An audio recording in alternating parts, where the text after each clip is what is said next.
Thanks, Colin. As it says, my name's Daran. I'm from QinetiQ. I've been at QinetiQ. If you're not familiar with the organisation, it's one of the largest research and development companies within Europe. We did have about 12,000 employees, but it's down a bit on that now. We've got a number of sites around the UK. The main site, which I'm from, is in Farnborough, and there's about 2,500 people there. And we work primarily in the defence and security sector. So as we go through, a lot of my examples will be from the military space. I come from a group which is called, this is my only sales pitch slide, which is called Training Simulation and Services. And we have a fairly bold vision in terms of what we're trying to do with the way that training is delivered. And hopefully some of that will come across in some of the examples that I go through. And that's really trying to be able to change how training is performed, taking it away from a potentially costly, a potentially dangerous live environment and putting it into a much cheaper simulation environment. And we're looking at the ways of driving cost out of that using lots of commercial off-the-shelf technologies, some of which are games. Okay, so the subtitle to the talk was Leeeroooy Jeeeeenkins. So this is, if I manipulate the mouse, if this is the clip to which that is associated. So if you can excuse the fuzziness of the video capture, this is World of Warcraft, and it's a video that appeared a few months ago, and World of Warcraft is a massive multiplayer online game in which you run around and kill beasts. It's a fantasy role-play game. There's a squad here that are planning a particularly difficult quest.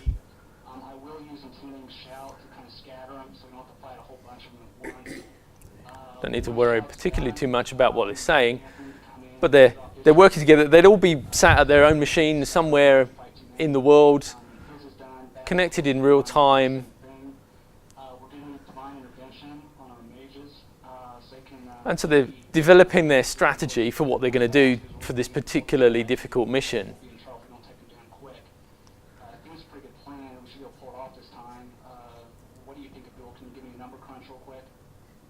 It's quite interesting that, might be interesting, that they're producing a whole heap of information around what they're trying to do. So the guy that I've just talked over is doing some stats on survivability. And he gets fed up and runs in by himself.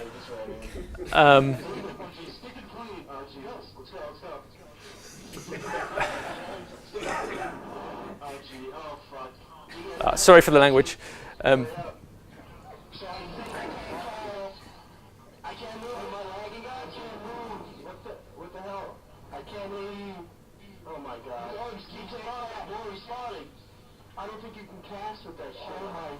So is this part of these guys' work?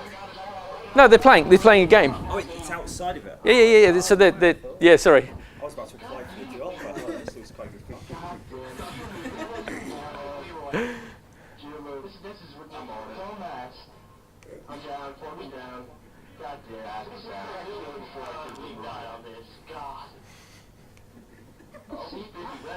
Why do you do this shit, Leeeroooy? I'm trying. Not my fault. We do have a soul stone up, don't we?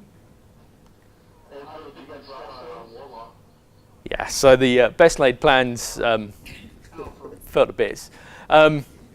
What I should have said at the beginning is quite often when people ask me what I do, I sit very much in the space between the people who specify the training, so the training specialists, and the people that build the systems. So trying to do that architecture piece, being able to translate what a training need is into a system.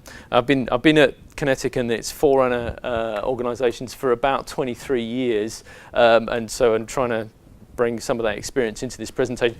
As we go through, please stop me and ask a question. Otherwise, you're just going to listen to me talk for an hour. I'm great with that, but you might not be. So some of the reason why there's this interest in gaming, historically, 20, 30 years ago, the defence training budget was quite high. If you wanted to learn how to drive a tank, you got in a real tank and you drove it. If you wanted to fly a tornado, you got in a tornado and flew it. There were some simulation capabilities.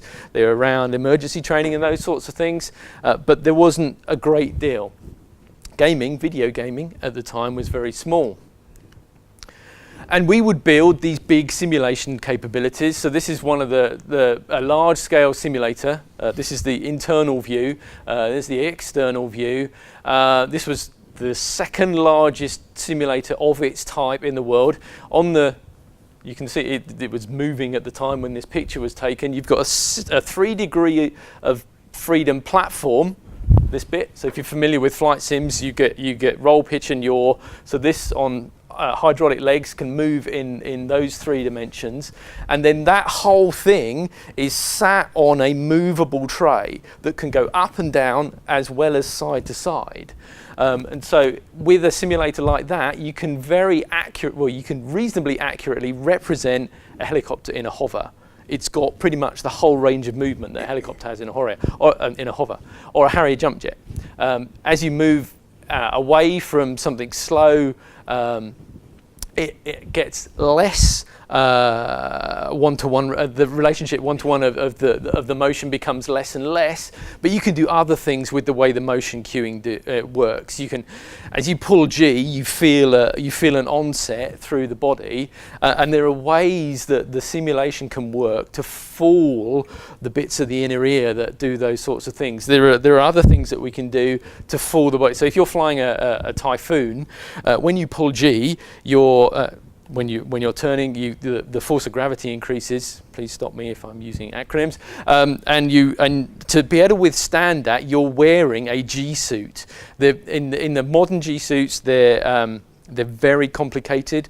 The idea is to try and keep the blood of the pilot in their head.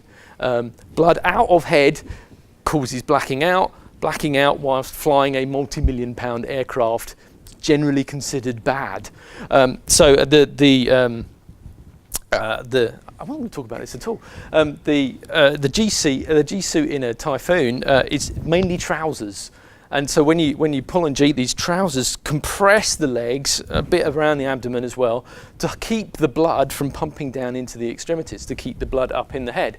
And so when you're in a simulator, all you do is you inflate the G suit. Oh, I've got my trousers have inflated. Ooh, excuse me. Therefore, I must be pulling G. Similarly, when you're pulling G, you get, depending on which direction you're going, you get tension in your harness. So you, like the cars do when you're about to have an accident, they pre-tension the harnesses, do exactly the same thing in the simulator, and it pulls the harness down. Oh, I've got that physical cue, therefore I must be doing it, rather than having a thing that flies around quite aggressively. Although there are those, there are centrifuges with cockpits on the end, and you wang them around at 6-9G, which must be great fun for the pilots. Over time, we've seen a move away as there's been more and more understanding generated around what's needed to produce the right sort of environment for you to do the job. More and more move away from that to a lot more into the commercial off-the-shelf space. So these are caves, so you've got projectors on 4 surfaces, and you've got a cockpit wheeled into that. So you're getting a cost reduction of perhaps an order of magnitude, and then we get to a point now, this is fairly recent, where you've got large screen TVs, you've got touchscreen TVs, and the only thing that's real, sorry, that's not true. The only thing that's been taken from a real platform that you can't see very well is the stick top. Everything else is off the shelf. And so you've got perhaps another order of magnitude cost reduction. And we've seen the converse of what's going on in the defense space, where the budgets are shrinking.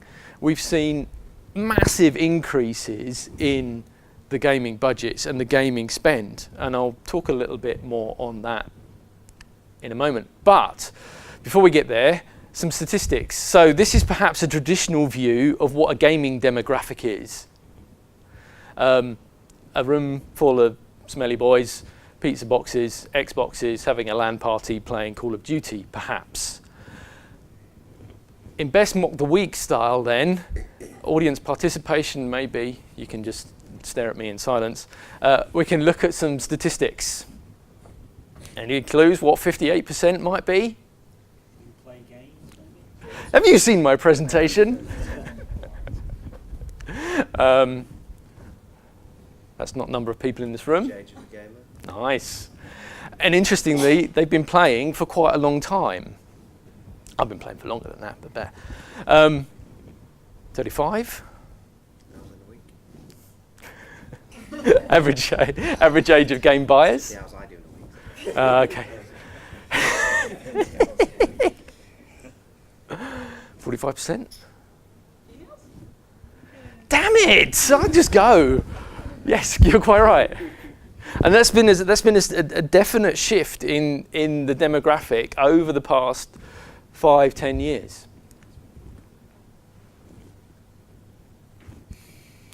Spend in the US on gaming, hardware, games and accessories. It gets better. That's the estimate for this year. And this year is a small year in terms of hardware. Xbox One, PS4 only get launched in a couple of weeks, so they're only going to be able to sell a few of them because they've only made a few of them, and they're only going to be able to sell them for a month. So, you know, that could be expected to be a bit bigger as it comes across the years. And that's quite interesting, comparing those figures to some more traditional entertainment figures. I was quite until this morning, I had 2008 figures in here. The movie industry was, in 2008, was about around the same, but the music industry was about twice that. So in a 4-year period, the music industry has shrunk, whereas the gaming industry has significantly expanded. So where does this money come from?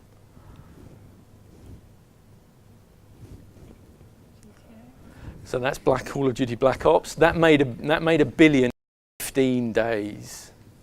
What was it? Call of Duty Ghosts was out last night, so I don't know how much that's made yet. That's GTA. GTA 5 made $1 billion in 3 days. Biggest selling game ever. You can counteract that in that it cost $250 million to develop, and there were a team of 1,200 people on it. But they made their money back quite quickly. It sold more than the previous, it's already sold more than the previous 4 Grand Theft Auto games. We're nearly done with statistics. That's World of Warcraft, it's quite big. Social gaming is going to get a lot bigger, is the prediction. I can believe that. And we're seeing a lot more of, nobody's got their phones out yet, so I'm obviously not too boring too soon. We'll give it another 10 minutes. But the expectation is I'll call you hyperlearners if I see phones out, but that's another slide. We're seeing a lot more prevalence. You know, I've only got one phone in my pocket, but you know, I've got 4 devices on me that I can play games on, and I'm only here for a day. It's not like I've go on a long trip or anything. Okay, right. So a bit about fidelity then. Creating the environment in which to train, or the environment in which to enjoy a game. There's a term that's been coined, you may or may not be familiar with it. It's called the uncanny valley. Now this is a view of it. All my references are just off the bottom there, never mind. This is a view from the robotics space. But the principle works the same either way. And the idea is that the closer and closer you get to representing reality, there comes a point where the slightest chink in that representation throws you out completely. You lose your what's the word it says over here? You lose your affinity with what you're trying to represent, or you lose your immersion. And then you have to do a whole heap more work to get to a point where that affinity, that immersion comes back. And so that big dip in the middle is called the uncanny valley. So, the bum raku, it's a Japanese type of puppet. Okay, you can do that, and then you can be a hyperlearner, that's fine. Okay, right, so leaping back to some history then about fidelity. So when I joined the organisation some 23 years ago, the last one of these had been commissioned as a model board. So when you're doing a flight simulator, 25 years ago, CGI wasn't great. Had Tron even been out then? No, maybe not. And so to create a nice environment, in a representative environment in which a pilot can fly around, you created a physical model. It was hung vertically, and then on this armature, you have a camera. So there's the camera there.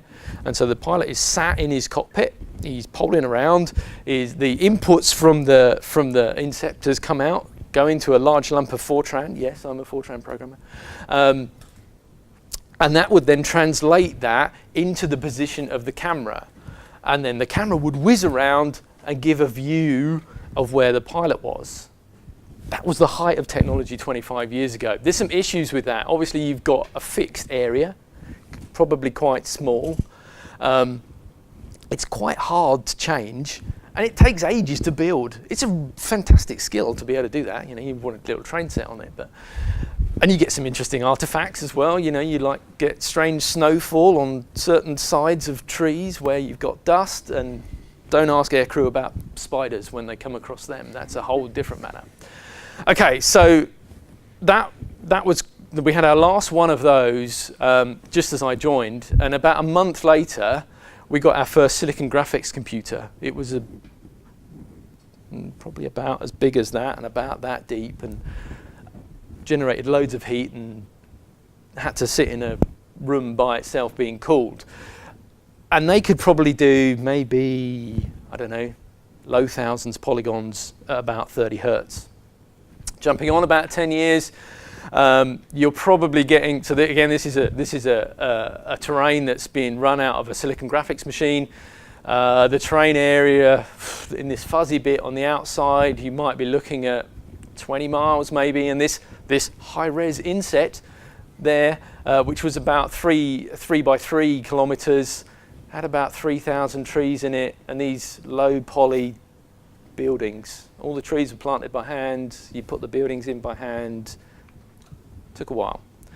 Leaping forward a few years, so this is being driven out of a game engine. You're probably looking at terrain areas about 80 nautical miles square, and you're probably looking at features, so trees, buildings, in the order of a couple of million. As we press on, we get to something pretty much now. This is Armored Assault 3. There's a reason for me showing this, so it'll be a bit apparent later. And you're getting a much greater representation. This is the Cry engine, so that drives the Crisis games. Do you want to guess which is real and which isn't?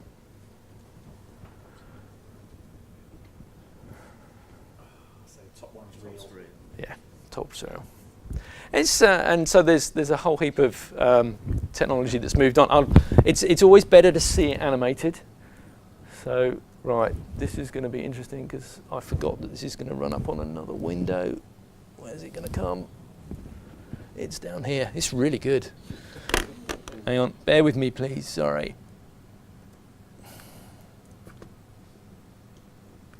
Oh, there we go. F11. Oh, I didn't want to do that. Oh, the controls are down by my bottom.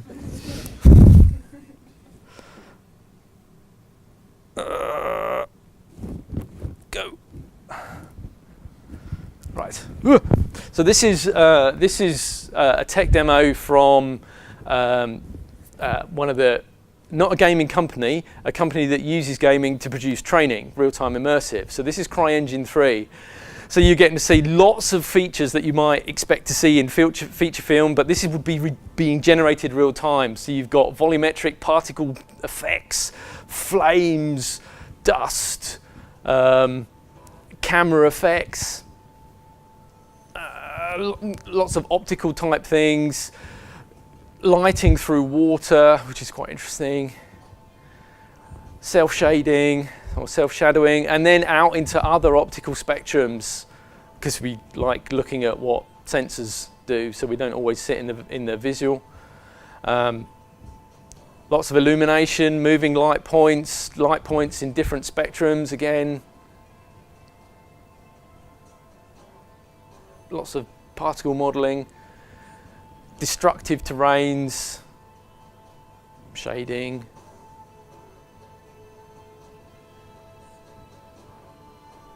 Lens flare, if you want to be J.J. Abrams. Infrared. And really, really detailed modeling. So internals of vehicles, internals of buildings, internals of mouths. Can be quite important for the uncanny valley type thing. If you see somebody speaking and the representation of the tongue and the teeth is not right, it can be quite distracting. Eye movement especially. And as well as all these sorts of features, you get lots of things out of the box to help you build an environment. So being able to build this whole thing, be able to put items down, and then be able to manipulate them into something that's not just a tech demo. It's something that you can actually use as a training activity, as a way of understanding, perhaps inception moment. And so being able to take also what you've done and then be able to understand what you've done. It's no. I'll come on to it in a bit. It's no good just having this fabulous visual environment if you can't understand what the training's provided, what the people have done within that environment. Right. Next. Okay, but how much fidelity is enough? So if we leap back 5 years, it's quite easy to spot which is real and which is not real. So this is a real on the left is a real training area on Salisbury Plain. This is Copel Down. It's an urban training area, so it's a sort of a village. It's got a church. It's all specially built. The army didn't take over a real village and kick the people out, not recently. And so it's built to allow the soldiers to go in and do building clearances, street clearances, practice what they would do, and they can use their weapons. You might. If you've got good eyesight, you can see that they've got these yellow things on the front of the weapon. You can't see at all because of their camo gear, but on their helmet and on their person, they wear a sort of a vest which converts their guns to be like a laser tag type system. And that's great. They can get cold, wet and hungry running around in that environment. A bit of research we did about 5 years ago was to look at whether it was possible to recreate that within a simulation environment. So you can tell by the picture it's looking at a bit of an older games engine. This is Half-Life 2. I can show you another clip. Yeah, I could. Wait. I've lost my mouse pointer now.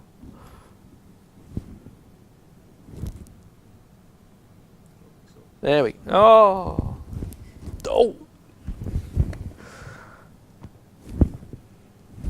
Anybody see the mouse pointer? It's over there. This is really professional. Please excuse me.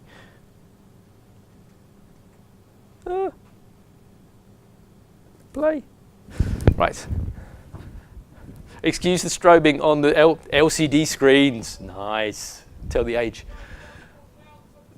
So we've got a section commander who's doing the shouting. They're doing a street clearance, so they're moving from building to building, getting the enemy out of them. This is Half-Life 2, as I said. And this is, you can see how wonderful the animation is. It's amazing how far we've come in 5 years. But these guys will be sat at a different workstation, working together. They've got a headset on, so they can do comms. And the section commander, who's doing the talking, is getting pretty well engaged. You can hear him shouting at his troops. I think it's quite interesting the way his demeanour changes when he's talking to his subordinates, and now he's talking to his superiors. He's not shouting at them. It runs on for a bit, but it's creating the level of immersion, the level of fidelity that's getting him immersed to do his job. a rudimentary display. He's got his voice comms. He's looking around at his mates that are doing it, which isn't so good because he's not he's being a bit distracted from the environment in which he is virtually being represented, to the point at which, whilst he's talking to people, he's moved around and he's now stood in front of a doorway and he doesn't really realise that, and he gets shot while he's talking on the radio. So you could argue, well, it's a reasonable environment. He's getting fairly well immersed, but he's not immersed. He's not getting enough cues to be able to, for him to be able to, because he wouldn't do that for real. He wouldn't stand in a position where he's going to get shot. So right. So why is it so hard to create the right level of fidelity? Now, so some of the research that we've done. It's been looking at examples of where training and simulation have done well. And there are some examples where it has done really well. You know, we go back a few years, you couldn't test that for real. You had to do it in simulation, and there was lots of work that NASA did on that. Yes, there is a real Top Gun fighter school. Tom Cruise doesn't go there every day. But they did produce a significant increase in the aircrew performance. You may well know this. A Category D flight simulator is where the person flying you to wherever you go on holiday learns how to fly a plane. The first time he flies a real plane, there will be paying passengers sat in the back. He might be first officer to a senior other crew member. But when he's flying the first time, that's the first time he's flown a real one. All the rest of it would have been done in a sim. Nuclear power plants, it's interesting considering how close we are to somewhere else. No significant accidents since 3 Mile Island, which is good. Canadian Armed Forces, they did a whole heap of stuff in SimNet, which is a really old sim, and that helped them to win a trophy a few years ago. And then this is the first Gulf War. A lot of it was practiced in simulation before they went, and it was deemed to be generating the right amount of experience. So there's some assumptions around what is fidelity and what you need to be able to create that environment. So fidelity, generally associated with physical likeness. Therefore, the better fidelity that you have, it's going to cost more, but the greater fidelity must provide better training. Surely it's a more real environment. Therefore, effective training is going to cost you a whole heap of money. But some of the research that's been done by the Haldane-Spearman Consortium, which is a big way of contracting some research that has now morphed into another body, by the by, said that fidelity isn't just about the physical likeness, all the pretty graphics that I just showed you, but it's about creating the right level of fidelity for the people to be able to do their job. And it's that just enough. And it needs to be constructed within an environment where you just don't go and sit down and play the game for a bit. You have the context around it. So one of the large training facilities that we run at RAF Waddington, when the crews go there, they do all their planning, they do all their inter-team briefing, then they go and fly their mission, and then they go and do all the debriefing as they would do for real. To the point that which, if a blue person shoots another blue person, they will go through the board of inquiry. They take it that seriously, which is good.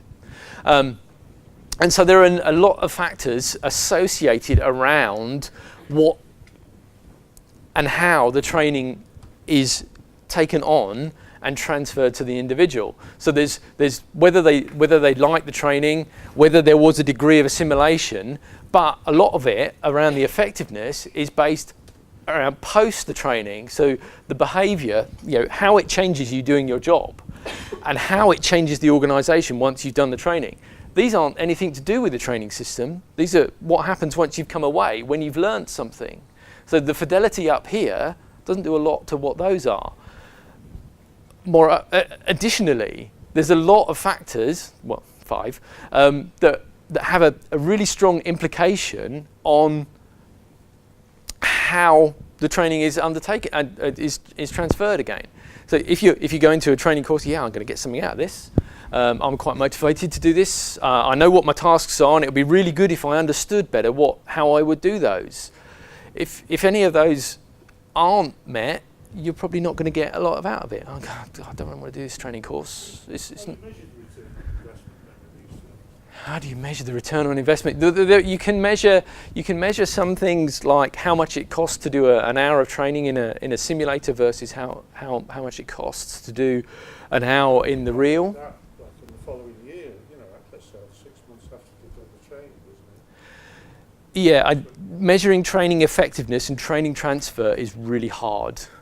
You have to get into quite a lot of detail around what the tasks are to be trained, a high degree of granularity to be able to discern whether there's an improvement or not in an individual's performance.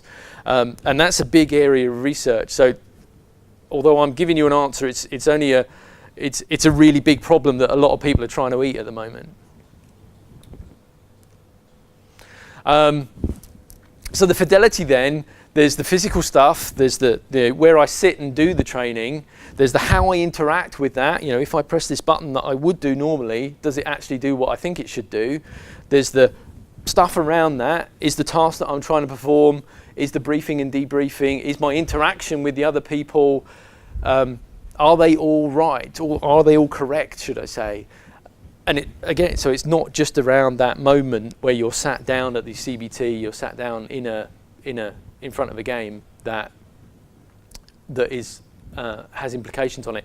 And that sort of brought together quite nicely in this example here of a zero fidelity training system. Obviously it's not zero fidelity because there'd be nothing on the screen, but it's about taking away the physical fidelity and generating something quite different, which is very much tailored to the training task. So this was developed by Texas A&M University, and it was about getting the coordination across a group of firemen, fire emergency responders.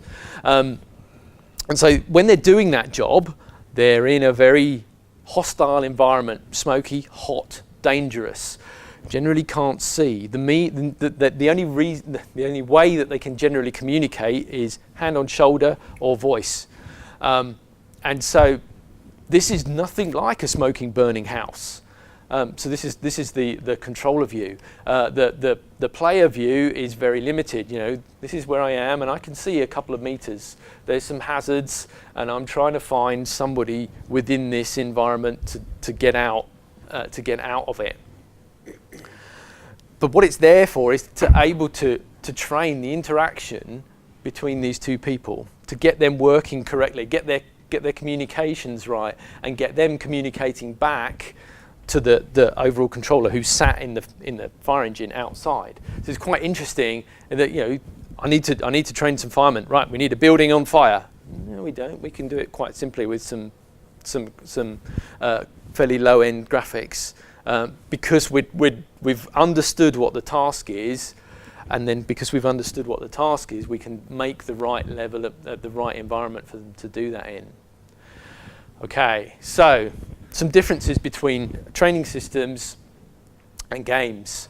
So there's quite a few myths around gaming and training.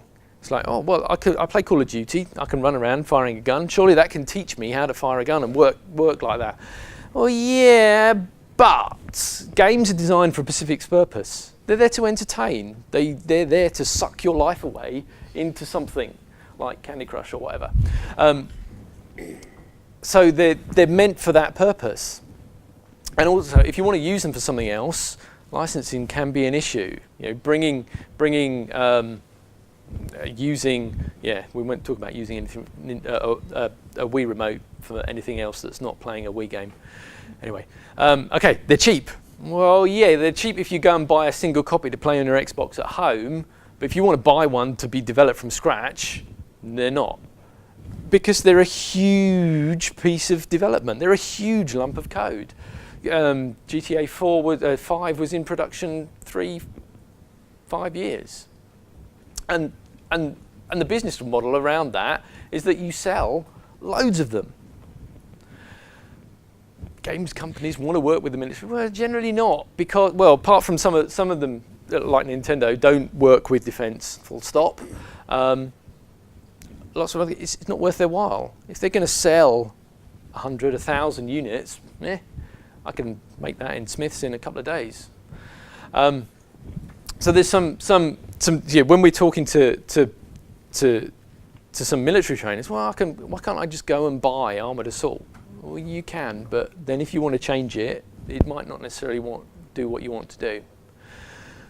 So how have we seen simulation change over the years? So going back a few years, you would see this big box that is the simulation, the training system. And within it, it would have all the bits that you need to run that training activity. Because of hardware constraints, because of software constraints, it was probably run on maybe some custom hardware. It was all very closely coupled to be able to generate you that environment in sufficient real time to give the cues to the person operating it. Over time, we've seen improvements in technology that's been enabled you to break some of that out. There are some international standards now that allow you to describe how you can interchange information between different components. So that means, right, I can separate some of this stuff out. I can create one of these once and I can use it a whole heap of times. Or we can move even further, perhaps to a service-oriented architecture where I can go and buy one of these commercially, perhaps. In the gaming industry, it's a little different. We have, even if we're playing a multiplayer game, I'm playing Grand Theft Auto 5 here, my friend is playing Grand Theft Auto 5 here, and it's talking to a Grand Theft Auto 5 server. If I'm playing Forza on this machine, on my Xbox, and somebody else is playing Gran Turismo, they ain't going to play together, even though they're both racing games. But they're different companies, they're different protocols. Why would they want to? The change that we have seen, though, this is the Unreal tool set, is that they're being able to break out some of those components. So you can go to Havoc now and buy a physics engine. You can go to quite a few companies and buy a graphics engine. And you can build together your game out of these different bits. Right. Training and learning using games then. Right. Traditional classroom environment is a little similar to where we're sitting sort of at the moment. This is roughly now where you have somebody with this great font of knowledge in their head that they're expounding to you. Come master at my knowledge. And it might, if you're particularly interested, the person who has the knowledge might point you to some books. Here, read these books, these mighty tomes, partially that I've written. And it's very much the audience is facing the person doing the talking. There's perhaps a single surface with some material on, and it's very much a broadcast type method. We are seeing some of the training environments changing. So there are 4 walls within this room. So you have stuff on all of the walls. You have a lot more, and this room is perhaps an example of that, a lot more of reconfigurability where you can take groups and they all learn and work together rather than just being broadcast by a single person. We've also seen a change in the technologies that people use for training. It's quite nice because this looks a little bit like an iPad. Slightly lower amount of memory. And you might think that a textbook perhaps has got a meg's worth of data within it. Compared to now, 64 meg iPad and all of the internet available to you. And this has changed a little bit. I can't think if this is the next slide or not. This has changed a little bit the way that learning is undertaken. Just comparing that a little bit to gaming then.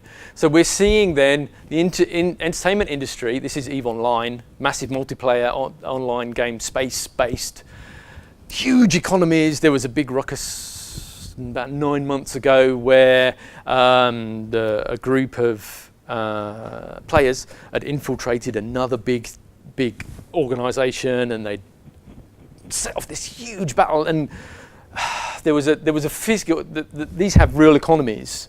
They have game economies, but they have real values. And there was I can't remember, tens of thousands of pounds taken out of the game because of this massive battle. People build these ships, and it takes, you have to go and mine ore, and you build them, and blah blah blah blah blah, and it takes time, and there's an equation between there's a relationship between the time it takes and the amount and money, and so there's all these virtual assets had been built, and then there was this huge battle, and they all got wiped out. This is quite interesting how, and there's bits in the news where I can't remember where it was, where somebody took, no, this is not an episode of The Big Bang Theory, where somebody took somebody's sword within, it might have been World of Warcraft, and it was in Taiwan, and was then murdered by somebody, by the person who it was taken from. And I think my point is that traditional training environments, especially in the military, are struggling to keep up with this change.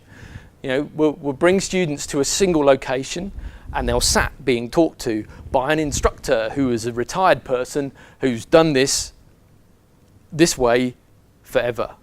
And technology might be a little bit scary. So here's my slides. I'm going to broadcast my slides to you. I don't care if it goes in. Meh.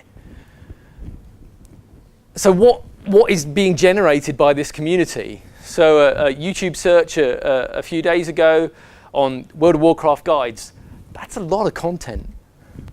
Similarly, one of the World of Warcraft wiki, again a few weeks ago, that's a lot of content. 100,000 pages generated by the people playing the game. They're not being paid to do that. They do it because they want to. Minecraft as well. It's a huge thing. And what are people learning out of this? Well, they're learning basic, especially in Minecraft, basic programming skills. They're learning how to manage software. They're learning how to manage servers, whether they're running their own servers or playing with somebody else's. They're learning lots of communication skills, be it asynchronously or synchronously.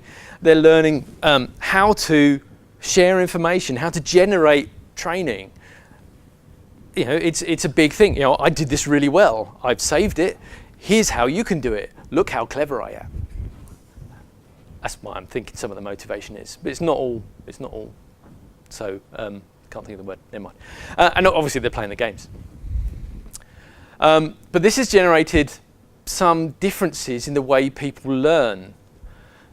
So either you're falling asleep or you're listening to me. But there's this term called hyperlearning, where rather than you taking on this knowledge that this guru has and taking it down, learning is changing. People are changing the way that they access material. So you don't go to a book necessarily anymore and read it cover to cover. You read the bits that you want to. The way that the majority of the information is being delivered to you is on a device where all that information is hyperlinked, connected. So you don't, right, I'm going to read this, and I'm going to read this, and I'm going to read this, and I'm going to read this. Right, I've read that book. I'm going to read this section. Oh, that says about this. All right, I'm going to look at this. No, I'll look at this. And you flip from place to place, looking at the bits of information that are relevant to you, that are interesting to you. And then maybe when you find the piece that you want, you dive down and you get deep in that particular area. And this is causing some issues in the way that when you come to see this man speaking and expounding this wonderful information and showing you graphics that are 20 years old, it's like, get my phone out and look it up. Yeah, he's talking rubbish. Yeah, that changed. Right. Oh, you want me? No. And so it's these digital natives. You can tell if you're a digital native by the feeling that you feel in your stomach when somebody says, I can't find my phone. If you get a sinking feeling, then you're a digital native. No, I just made that up. But it's about that, there's access to information. I've seen the pyramid of needs. I can't remember whose pyramid of needs it is. Thank you. And the bottom, I've seen a redrawing of that, and on the bottom of it now, somebody's written Wi-Fi. Yeah, works for me. Okay. So gaming then, there is some evidence that suggests that it helps, but there hasn't been a great deal of research done. There's been a whole heap, it's really good, it helps people motivate a bit, but it's got to be within a learning context. Otherwise, it's just a bit of nice, fancy stuff. we talked about a little bit about gamification. So what if you could make the learning as sticky as playing your favorite game? What if you could, you know, oh, I've got to get past level 64 on Candy Crush and I'll play it for a month before I get past it. What if your learning was like that? What if you sat on the bus, right, I'm now going to learn a bit more about whatever, rather than, oh, that's a nice update, like. Being able to create that stickiness and using these gaming type technologies, gaming type ideas to get people coming back and back to that learning environment. I'm not going to talk about gamification anymore because that's about the limit of my knowledge. Okay, but we do see this whole way of training changing. SOLOMO. It's a lot more social. So rather than just having a group of people that come together to learn something in particular and then they disperse, you interact more. There are lots and lots of means for interaction now, whether it's Facebook, whether it's email, whether it's talking to people, heaven forbid, face to face. It's a lot more social, and it's not just your learning group. You might go from your peers through to your teachers, and then if there's a particular piece of knowledge, you might go wider. So I'm doing my computing program and I need to know a bit about networking. All right, Steve, my mate's brother, is a network engineer at BT. I'll have a chat with him. And it's expanding that network. And I heard yesterday when I was listening to a podcast, lifelong learning for somebody who's a bit younger than me is just not something that's going to be an issue. There's never going to be a point where you're not going to have access to information. So why would you ever stop learning? Anyway, and that learning will be becoming more and more tailored. So if I'm interested in this and I'm doing this, so this is the task I'm on, and this is where I am. So deliver me some training now. I've got time. So whether it's through my laptop or whether it's because I'm in a classroom or whether it's because it's on my phone, I want that information and I can carry on learning. And that leads to the mobile part. Well, it's wherever you are. Training comes with you in your pocket. Okay, I'm nearly finished. Some examples then of where games have been used for training. So back to the military space. America's Army is, yes please. America's Army is a thing used by the US for publicity and recruitment. It's based on the Unreal Engine and it's massive. Public relations, should I say. 15 million users, in excess of 50 million downloads. It's a third-person shooter, but it's been tailored by the US Army to help people understand what they do. Looks like they run around shooting guns, but anyway. But it's been seen as a huge success in terms of recruitment in the US.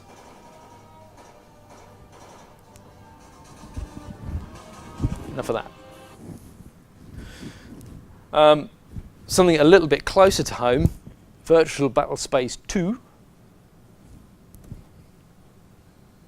All right, the video's a little, excuse the video. So this is a sort of this is a game. So I showed you a picture of Armored Assault 3 at the beginning. This is the military version of that. The military version. It's already a war game.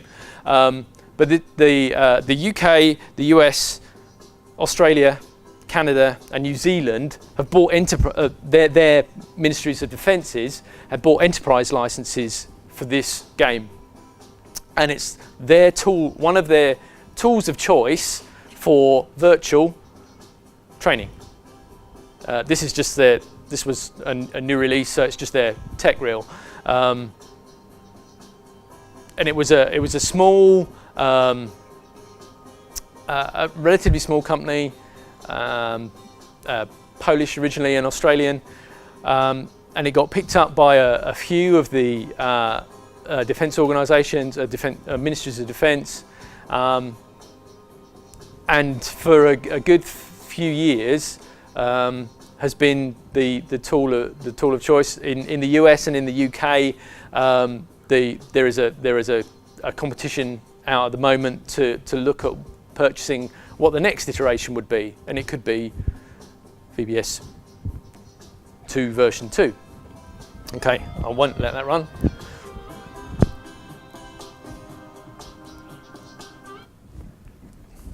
Whoop, bag.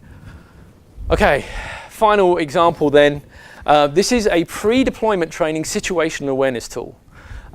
Program I worked on myself, not by myself, and it's really around so pre-deployment training. So that's the training 2 months before a brigade deploys to Afghanistan. And one of the problems is that one of the most high-risk times, the most vulnerable times when the troops deploy is their first 2 weeks. They're not familiar with the area. They're not familiar with the threats. And so this tool was developed to be able to take a massive database of incidents that have been built up over the past 10 or so years. There's some 50,000 incidents that have been collected, and be able to provide those in a 3D walkthrough environment. So if you know you're going to be deploying to a particular location, you can say, right, I'm deploying here to this base. Tell me all of the incidents that have occurred around it within the last 2 months, and you get all these nice icons appear in a. So this is a game world, so you can walk around it just as the previous video was, and go up to each of these and interrogate them, and it'll tell you what it was. Whether it's a PPIED, is a pressure plate improvised explosive device, not very nice, but you can find out where they were. And there are lots of different things that you can do. So you can look at how the positions of those have changed, whether a hill is used particularly by, I don't know, for people to get shot from, where you might, and it's not all necessarily, some more pictures, not necessarily all just bad stuff.